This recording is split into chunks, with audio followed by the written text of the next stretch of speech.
here. I'm in the studio and I am on to another MacGyver project. Anyway, I'm going to show you today how to make an electric extruder so that you can get smooth, never-ending coils of clay in whatever shape that you might want. So I bought this super duper clay gun from Scott Creek Pottery like 3 years ago, and it's pretty cool. It works like a caulk gun, right? I love it. I really do. There's one little glitch with it that, irritates me a little bit because I'm just a little bit type A, I guess. But when you extrude it, you squeeze, and every time you squeeze, some clay comes out, but every time you let go of the handle, it leaves a little divot. So you have to get really good at just kind of not squeezing all the way and making it a smooth move.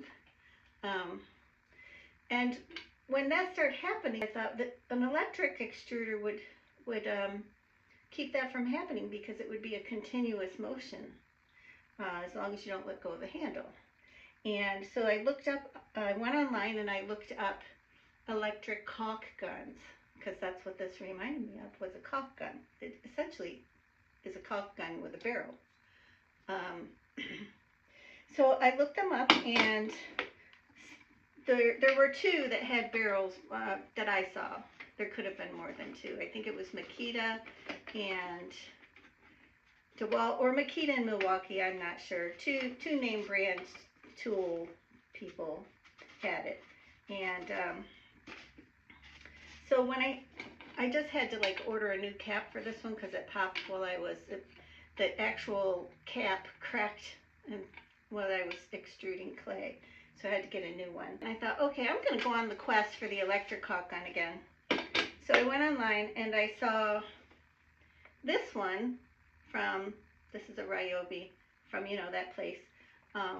Anyway, and it looked to me like from the picture online that it came in, you could take it apart. So I thought, oh, that's cool. Comes with a regular cradle that you would have to put the tube in. But when I went to the store, on the floor model, I turned this a little bit right here, the cradle, and it comes off.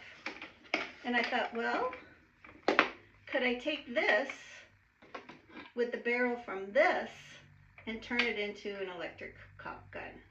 So that's exactly what I'm going to show you how I did. So what I did is I took the tube off of here, and so I'm just going to, this will become my caulk gun, or I may use it once in a while. And then the thing I notice about this is this little end that pushes through the tube on the caulk does not take up the whole space in here. I don't know if you can see that, but if you notice, it has a space. It doesn't fit. Okay? Alright, so I thought, okay, what can I do? Because I need something that fills this hole too. And I have all these little dies that I've collected for a 2-inch extruder. I have a stack of them actually. I didn't get them out, but they're a stack of them that have that are this aluminum. They're actually from a Spritz cookie gun, that I stole from my kitchen to put in my studio, like many people do that kind of stuff. Anyway, worth picking up if you can find one at a yard sale, because you could use it in your pottery studio. So anyway, this is held on by a screw, Phillips. So I found this die in my stack of dies from the cake decorating kit. So it fits perfectly in this hole. Okay, through me? Yeah, it fits exactly in this hole. Exactly 2 inches. So I take the end of this off. I put the die on here. And what way do I want to make it?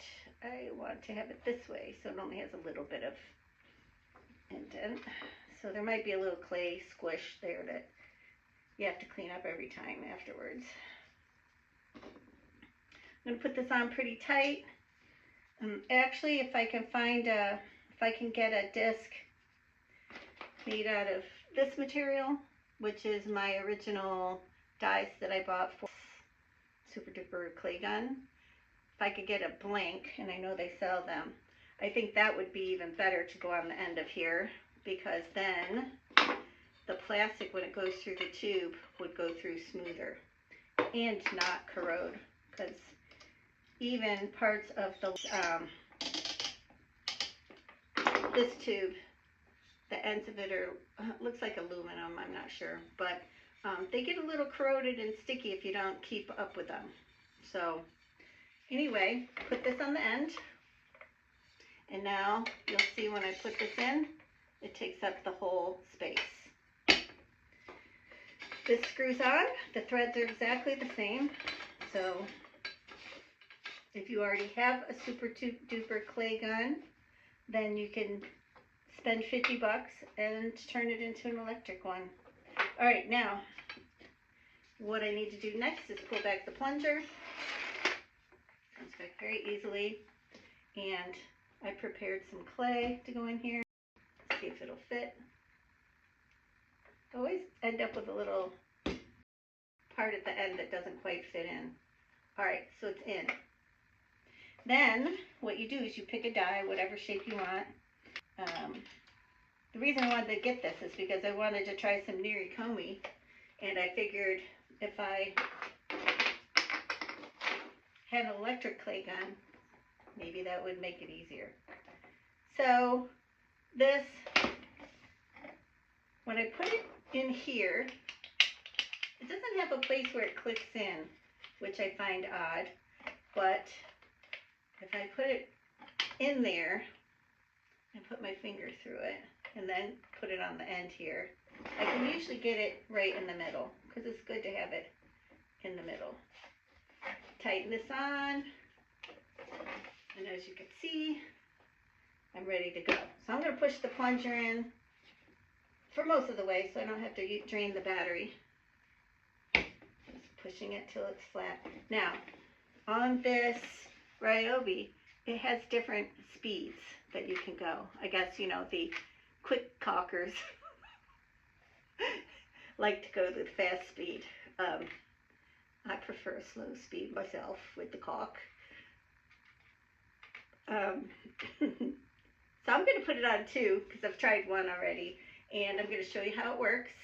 So let me review before I show you how it works, because I know it's going to be so exciting that you're going to forget the steps I took. So I had this beautiful Super Duper clay gun from Scott Creek Pottery, Ingenious. I took the barrel off of that when I bought this electric caulk gun. Took the tube, put it on here, took off the end of the mechanism, the plunger on this, put a wider one on so it'd push through the whole, you know, take up the room in the whole tube, and screwed it all together, and now we're going to go. Hands up.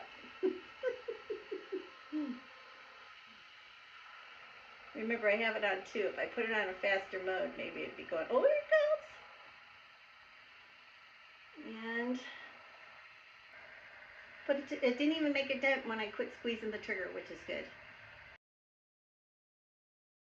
Of course, once you get it out, you want to wiggle it so it doesn't have that clay memory. You want it to be straight. I think I'm getting down to the end. How easy is that? No squeezing. Just pulling the trigger 1 time and holding it.